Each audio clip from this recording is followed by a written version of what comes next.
علماء ملت اسلامیہ، محترم سامعین حضرات، عفت مآب پردہ نشین مائیں اور بہنیں سبھی، السلام علیکم ورحمۃ اللہ وبرکاتہ۔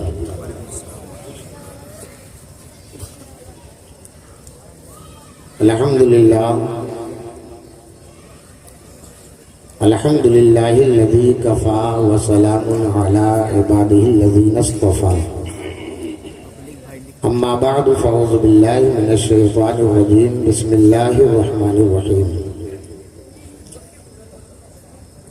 انا نحن نزلنا الذکر وانا له لحافظون۔ صدق اللہ العظیم وصدق رسولہ النبی الکریم ونحن علی ذلک لمن الشاہدین والشاکرین والحمد للہ رب العالمین۔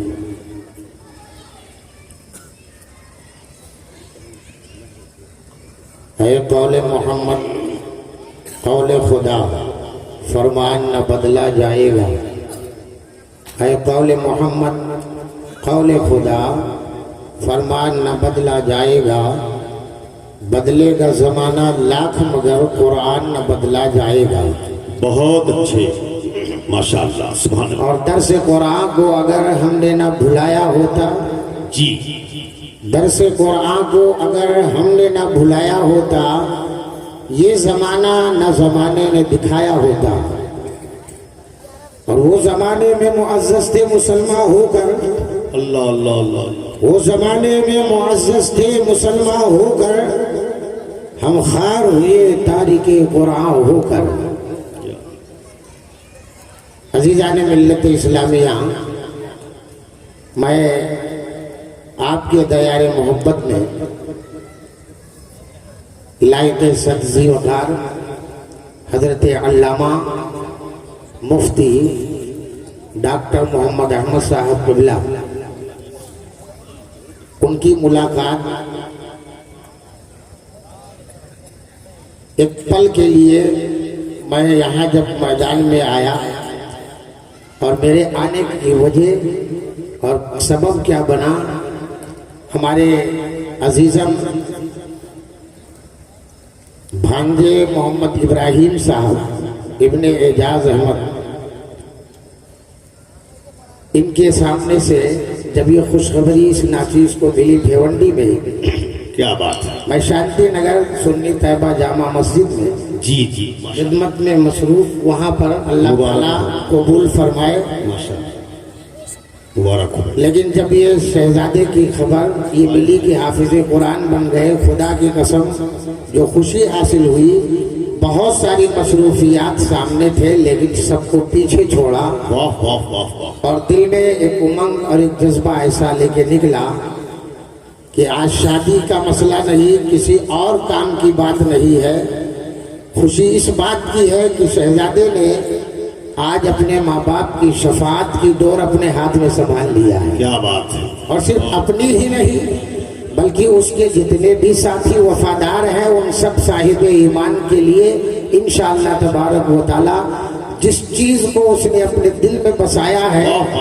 تو اس کے اعجاز سے متعلق آپ کے سامنے مختصر گفتگو کروں گا، مگر شکریہ کے کلمات میں اپنے محسن اور کرم فرما حضرت علامہ ڈاکٹر مفتی محمد احمد صاحب قبلہ کی کرم فرمائیوں پر اور ان کی شفقتوں پر قربان جاؤں کہ جب ان کو معلوم ہوا کہ شہزادے کا ماموں مولانا ہے، تو حضرت نے بغیر کسی اطلاع کے میرا نام پوسٹر میں دے کر کے اور پھر یہ خواہش ظاہر کیا کہ اگر وہ آتے ہیں تو میری طرف سے یہ ان کو تحفہ ہے۔ سبحان اللہ، یہ شکریہ کے لیے حضرت نے یہ جو کرم فرمایا، میں ان کا ممنون و مشکور ہوں، اور میں دعا کرتا ہوں ان کی سادگی پر کہ جب یہاں آیا تو دیکھا حضرت کی سادگی، ایک لنگی اور ایک کرتا، اور عمارت دیکھتے ہوئے جب آیا، تعلیم کا جو علم کا یہ قلعہ دیکھا تو میں حیرت میں پڑ گیا۔ میں تو سمجھ رہا تھا کوئی لمبا چوڑا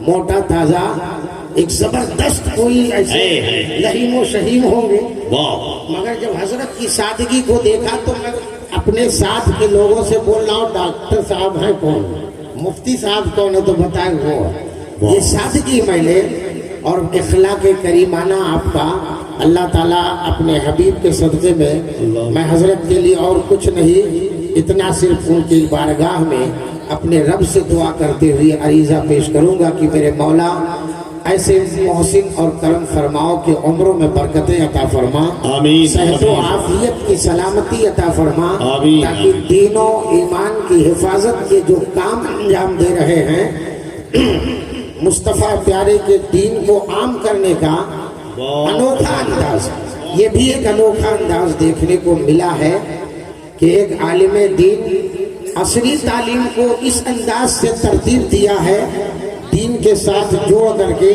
اور آج کے اس دور حاضر کے فتنوں کو دیکھ کر کے آج ہم اپنی جماعت کے سارے علماء کو جس کو رب نے استطاعت بخشی ہے ان سب کو یہ ذمہ داری آج کی تاریخ میں لینی چاہیے کہ جہاں دین کی تعلیم ہو وہیں پر عصری تعلیم کو آج کے دور میں ہماری تعلیم کے ساتھ اس کو ایسا جوڑا جائے، یہ جوڑنا آپ کے سامنے سے ایک ضرورت بن جائے، اس طرح سے اس تعلیم کو بھی اہمیت دینے کی ضرورت ہے، تاکہ کل کی تاریخ میں جب ہمارا بیٹا آپ کے مدرسے سے تعلیم حاصل کر کے نکلے تو ڈاکٹر ہو، ساتھ ہی ساتھ میں عالم دین ہو، لیکن وہ عالم ایسا ہو کہ ڈاکٹر بھی ہو، وہ عالم ہو، انجینئر بھی ہو، پروفیسر بھی ہو، اگر عالم ہو ساتھ ہی ساتھ میں وکیل بھی ہو جائے، اگر ایک عالم بھی ہو اور ساتھ ہی ساتھ میں دنیا کی تعلیم سے آراستہ اور پیراستہ ہو جائے تو پھر نظام کائنات کے اندر ایک انقلاب پیدا کرنے کے لیے اس کی شخصیت ایک نمایاں تاریخ بن جاتی ہے۔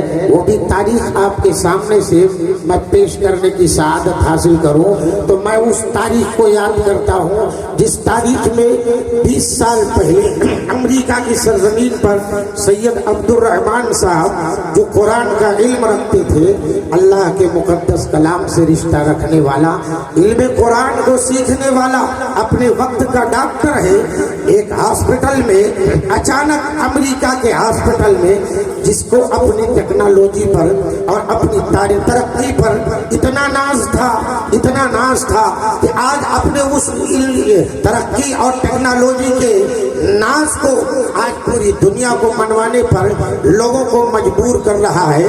ایسے ملک کے اندر اچانک لائٹ کاٹ دی جاتی ہے یا کٹ جاتی ہے، اس موقع پر ہاسپٹل کے اندر ایک ہی وقت میں 2 بیٹیاں، ایک ہی وقت میں 2 مائیں اپنی گود میں بچے جنتی ہیں۔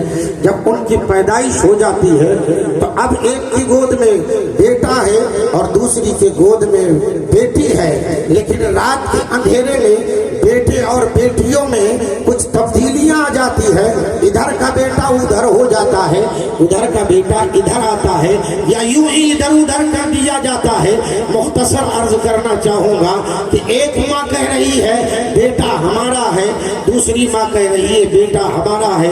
اس بیٹے کے اوپر لڑائی شروع ہو جاتی ہے اور یہ لڑائی اس قدر طول پکڑ لیتی ہے کہ دونوں اپنے اپنے گھر کے گارجنوں کو، ذمہ داروں کو لے کر کے جب دونوں ٹکرانے پر آئے اور آپس میں اس طرح سے شدت کے ساتھ میں ان کی لڑائی زور پکڑ لیتی ہے، مگر پڑھے لکھے لوگوں کے بیچ میں وہاں پر اس اختلاف کو ختم کرنے کی ایک فکر لاحق ہوتی ہے۔ اس فکر کو لے کر کے سارے پڑھے لکھے ڈاکٹر جتنے تھے ہاسپٹل کا سارا عملہ اکٹھا ہو جاتا ہے اور اس کے بعد میں اس جھگڑے کو ختم کرنے کی کوششیں کرتا ہے۔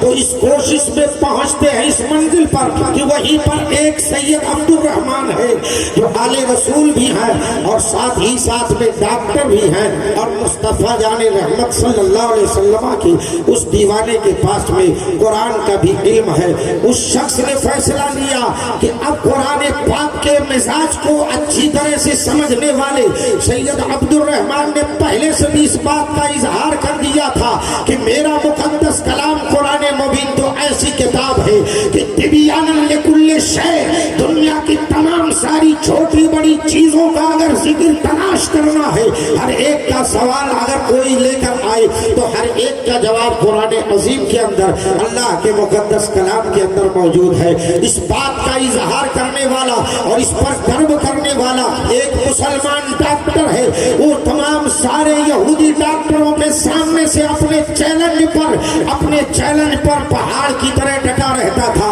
آج موقع آ گیا ہے اس کے امتحان کا یا اس کی آزمائش کا. لوگوں نے بلایا کہ ایک کام کرو, سید عبد الرحمان کو بلایا جائے. ابھی تک وہ چیلنج دیتے تھے کہ قرآن مقدس سے ہر چیز کا, ہر سوال کا جواب مل جائے گا, تو لاؤ ان سے پوچھتے ہیں. جب یہ اختلاف بڑھتا ہوا دیکھا تو اب سید عبد الرحمان سے سوال کیا جانے لگا کہ اب جناب آپ بتا دیجئے کیا اس بچے کے اختلاف میں, ماؤں کے دو جھگڑوں کے معاملات میں آپ کا کیا فیصلہ ہے؟ آپ کا قرآن کیا کہتا ہے؟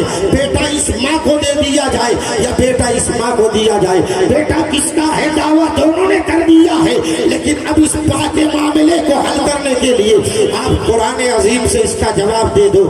حضرت سید عبد الرحمان ہیں, آپ نے اس وقت مصر کے جامع ازہر کے اندر آپ نے وہاں کے مفتی کے پاس میں رابطہ قائم کیا اور اس کے بعد میں یہ مسئلہ سوال کے طور پر آپ رکھتے ہیں اور یہ پوچھتے ہیں کہ جناب ایسا موقع میرے سامنے سے آ گیا ہے کہ آج مقدس قرآن مبین کے لیے ایک چیلنج سامنے سے آیا ہے, جس چیلنج کا آج ہمیں جواب دینا ہے. لہذا آپ بتائیے کہ ایسے موقع پر سوالات میں تفصیلات کو بیان کرتے ہوئے آپ نے اس کا جب جواب مانگا ہے تو مصر سے جو جواب آتا ہے وہ مفتیان کرام نے بیٹھ کر کے اور اس مسئلے کا جواب دیا. تحریری طور پر جواب آتا ہے وَلِلذَّكَرِ مِثْلُ حَظِّ الْأُنثَيَيْنِ کی آیت مبارکہ کو آپ نے ٹائٹل بنایا اور بنانے کے بعد میں فیصلہ تب ترتیب کے ساتھ کیا کہ میرا قرآن مقدس اللہ کی کتاب یہ فیصلہ دے رہا ہے کہ مردوں کا 2 حصہ ہے اور لڑکیوں کا 1 حصہ, بیٹے کا 1 حصہ اور بیٹے کا 2 حصہ اور بیٹی کا 1 حصہ ہے. یہ قرآن کا فیصلہ ہے. تو اس فیصلے کے مطابق اب ہر چیز میں بیٹے کو 2 حصہ ملے گا اور بیٹی کو 1 حصہ ملے گا. باپ کی میراث میں آج باپ کے سامنے سے انتقال ہو جائے تو آج بیٹوں کا سب کچھ ہو جاتا ہے, بیٹیوں کو کوئی نہیں دیتا ہے. لیکن کان کھول کر کے سن لو نبی کے وفاداروں, یہ دنیا کی زندگی چند روزہ ہے. آج اگر تم اپنی بیٹیوں کو نعرہ تکبیر, نعرہ رسالت, کھڑے ہو جائے آپ لوگ. نعرہ تکبیر, نعرہ رسالت. حضور نعمانی صاحب قبلہ, حضور نعمانی صاحب قبلہ, علامہ ڈاکٹر مفتی محمد احمد صاحب قبلہ.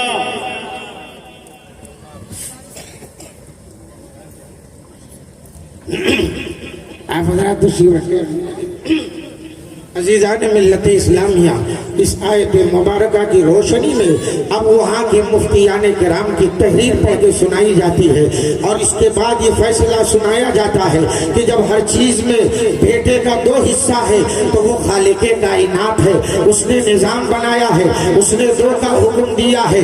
تو ایک ماں کی گود میں اور دوسری ماں کی گود میں بیٹا کس کا ہے یہ فیصلہ اگر لینا ہے تو دونوں ماؤں کے دودھ کو نکالا جائے, ان کے پستان سے دودھ کو نکال کر کے اور لیبارٹری کے اندر خون کی جانچ جہاں پہ ہوتی ہے وہاں جانچنے کے لیے دیا جائے. جب جانچنے کے لیے دونوں کے دودھ کو اکٹھا کر کے اور پھر اس کے بعد میں رپورٹ کا انتظار کیا جاتا ہے تو ایک مجمع عام کے ساتھ میں بڑے بڑے پڑھے لکھے, اپنے آپ کے علم پر غرب کرنے والے, اپنی ٹیکنالوجیوں پہ غرب کرنے والے, ناز کرنے والے سارے اطباء جمع ہو کر کے وہاں پر بیٹھ کر کے انتظار کر رہے تھے. اب رپورٹ سامنے سے آ جاتی ہے. جب رپورٹ سامنے سے آتی ہے تو ایک ماں کے دودھ کی رپورٹ میں حیاتین کا مادہ 2 ایک ماں کی گود میں سے جو دودھ نکلا تھا اس کے رپورٹ میں ہر چیز میں, چاہے وہ حیاتین کا ہو, چاہے وہ لعین کا ہو, چاہے وہ ماں کے دودھ کا مادہ ہو, سارے مادے کی طاقتوں کا جب معائنہ کیا گیا اور ڈاکٹر کی رپورٹ جب سامنے سے لائی گئی تو ایک پہ ڈبل حصہ تھا اور دوسرے پہ سنگل تھا. ایک کا پاور کم تھا اور دوسرے کا پاور زیادہ تھا. جب یہ پاوروں کو ملایا گیا تو فیصلہ ڈاکٹر عبد الرحمان کا تھا. لوگوں کان کھول کر کے سن لو, جس کا ڈبل ہے بیٹا اسے دیا جائے اور جس کا سنگل ہے بیٹی اسے. نعرہ تکبیر, نعرہ مدرسہ ضیاء العلوم. آپ حضرات لگتا ہے بولنا نہیں جانتے. اگر اللہ نے زبان دی گونگے تو نہیں ہے نا, التفات کرنے میں گونگے تو نہیں ہے کیا؟ اگر گونگے نہیں تو محبت سے بولو یا رسول اللہ. دونوں ہاتھ اٹھا کے بولو یا رسول اللہ. عزیزان ملت اسلامیہ, وہاں رپورٹ دیکھ کر کے اور یہ فیصلہ دیا گیا کہ جس کا ڈبل ہے پاور وہ بیٹا اس کا ہے, جس کا سنگل ہے پاور اس کا کم ہے بیٹی اسے دیا جائے. اس طرح سے فیصلہ جب دیکھا ڈاکٹر حیرت میں ہو گئے.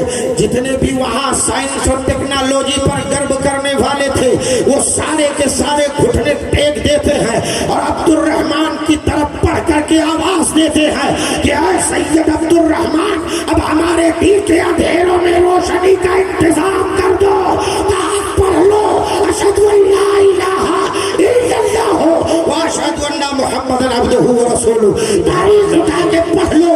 1000 سے زائد جن کو اپنے علم پہ ناز تھا وہ قرآن کے اعجاز کو دیکھ کر کے اسلام. سبحان اللہ سبحان اللہ, ماشاء اللہ, زندہ باد. قرآن کا اعجاز, یہ قرآن مقدس کا اعجاز اگر بتانے پہ آؤں تو خدا کی قسم راتیں ختم ہو سکتی ہیں مگر قرآن کے اعجاز بیان نہیں کیے جا سکتے ہیں. اس کی تفصیلات پر آپ کے سامنے سے ہماری کیا وسعت ہے کہ میں آپ کے سامنے سے کچھ اور زیادہ عرض کر سکتا ہوں, لیکن اتنا ہے کہ محبت کے ساتھ میں ہمارے محسن اور کرم فرما کی عنایتوں نے اگر یہ موقع دیا ہے تو میں کچھ اپنے بھانجے کی اس مبارک حسین موقع پر اللہ نے خوش قسمتی سے ان کے ماں باپ کی قسمت اللہ پاک مبارک فرمائے کہ آج ان کی گود میں ایک بیٹا جو قرآن کا حافظ بنا ہے. ایسا حافظ قرآن, اب اسی قرآن کے حافظ سے میں آپ کے سامنے سے عرض کروں کہ اس کے اعجاز کیا ہیں. اللہ رب العزت جل وعلا کی بارگاہ میں بندے تو سبھی اس کے ہیں مگر ان بندوں میں اس بندے کا مقام بلند ہے جس بندے کے پاس میں علم ہے. اللہ نے اس کا فیصلہ دیا, هل يستوي الذين يعلمون والذين لا يعلمون. یہ تو رب نے فیصلہ دیا ہی ہے کہ علم والا غیر علم کے سامنے سے وہ دونوں کے معاملات کو اکٹھا کر کے آپ برابر نہیں کر سکتے ہو. علم والے کا مقام الگ ہے, اس کا درجہ الگ ہے, اس کا مرتبہ الگ ہے. اور اعجاز قرآن پر ایک بات عرض کر دوں, خدا کی قسم یہ قرآن کا حافظ ہوگا پیغمبر اعظم کا فیصلہ ہے.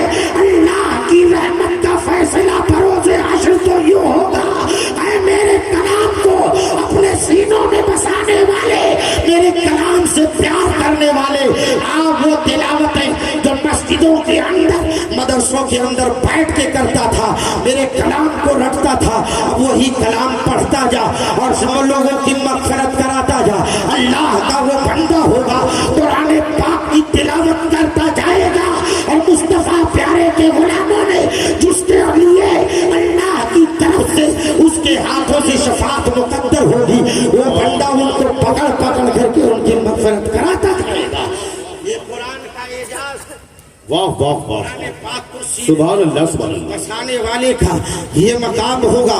عزیزان ملت اسلامیہ, میں عرض یہ کرنا چاہتا ہوں کہ آپ اپنی اولادوں کو دین کی تعلیم کے ساتھ, میں یہ نہیں کہوں گا کہ صرف آپ مولانا بناؤ, حافظ قرآن بناؤ, یہیں تک محدود رکھو, ایسا نہیں. آج عصری تعلیم میں اس کی ضرورت ہے کہ آج ہمارا بیٹا اگر عالم دین بنے, ساتھ میں اگر ڈاکٹر بن جائے, ہمارا بیٹا اگر عالم دین بنتا ہے, قرآن کا حافظ بن جائے, تو اللہ رب العزت جل وعلا کی طرف سے اس کو یہ نعمت عظمیٰ حاصل ہوگی کہ اپنے ہاتھوں سے کس مریض کے ساتھ میں کیسے پیش آنا چاہیے, مریض کے اوپر علاج کا رشتہ کس طرح سے کرنا چاہیے, کم از کم اس کی زبان سے ہر کام کی شروعات پر نبی کے فرمان کے مطابق جب بیمار کا علاج کرے گا اللہ کا نام لے کر شروع کرے گا, اللہ کے نام کی برکت سے اللہ اسے شفا دے گا. یہ ساری اللہ سبحان اللہ, ماشاء اللہ. اور اسی نعمت کے حاصل کرنے کے ساتھ ساتھ میں آپ کے سامنے سے اس بھارت کے اتہاس میں واہ واہ ایک خاتون کی تاریخ بیان کر کے ماؤں بہنوں کو بھی اور آپ کو بھی پیغام دے کے جاؤں گا. لفظ بسم اللہ الرحمن الرحیم میں برکت کیا ہے؟ واہ سبحان اللہ. حضور فرماتے ہیں ہر چیز اپنی شروعات کرنے والے مسلمان کے لیے ضروری ہے کہ وہ بسم اللہ سے شروع کرے. اگر بسم اللہ نہیں کیا تو وہ دم بریدہ ہوتی ہے، ادھوری ہوتی ہے، نامکمل ہوتی ہے، ناقص ہوتی ہے. اور اگر بسم اللہ پڑھ لی جائے تو برکت بسم اللہ کی بنیاد پر اللہ اسے پائے تکمیل تک پہنچا دیتا ہے. اسی بھارت کی سرزمین کی ایک کنیز ہے جس کا نام زینب ہے. زینب نامی خاتون نے یہ بسم اللہ کی برکت کسی عالم دین سے سنی ہے تقریر میں. رات کو تقریر میں سنا اور صبح ہو کر جب اپنے گھر جاتی ہے اس نے فیصلہ کر لیا کہ اپنے ہر کام کی شروعات میں بسم اللہ سے کروں گی. اور ہوا یہی. یہ بسم اللہ کا ترانہ رٹنے والی زینب نامی خاتون بسم اللہ پڑھتی ہے. کس طرح سے دروازے کی کنڈی ہو، لگانے کی باری ہے تو بسم اللہ پڑھتی ہے. ہر موقع پر بسم اللہ الرحمن الرحیم کا ورد کرنے والی عزیزان ملت اسلامیہ اس زینب نامی خاتون کی تفصیل میں اب اگر جاؤں گا تو جزاک اللہ کی آواز میں ایک بولنے کے لیے جو اشارہ ہے وہ کافی ہے. یہیں پر گفتگو کو ختم کروں گا. بس یہ پیغام محبت آپ کے لیے ہے کہ اے نبی کے وفاداروں، اپنی اولادوں کو قرآن کا علم سیکھو، خود بھی سیکھو اور اولاد کو سکھاؤ. آقا فرماتے ہیں خیرکم من تعلم القرآن وعلمہ. تم میں بہترین شخص وہ ہے جو قرآن کو سیکھتا ہے اور قرآن کو سکھاتا ہے. وما علینا الا البلاغ. السلام علیکم.